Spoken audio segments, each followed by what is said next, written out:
முருகப்பெருமான் அவதரித்த வைகாசி விசாகம் வர மே 30 நடைபெற இருக்கு. விசாக நட்சத்திரம் மே 29 பகல் 12:31 மணிக்கு துவங்கி மே 30 பகல் 2:18 மணியோட நிறைவடையுது. பௌர்ணமி திதி மே 30 பகல் 12:55 நிமிடத்துக்கு தான் தொடங்க இருக்கு.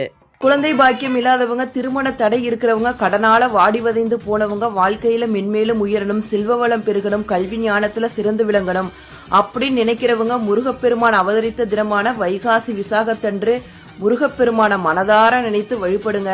நீங்க வேண்டது எல்லாத்தையும் நிறைவேற்றி வைப்பாரு முருகப்பெருமான். வைகாசி விசாகத்தன்னைக்கு விரதம் இருந்து முருகப்பெருமானை வழிபடுவது ரொம்ப ரொம்ப சிறப்பு.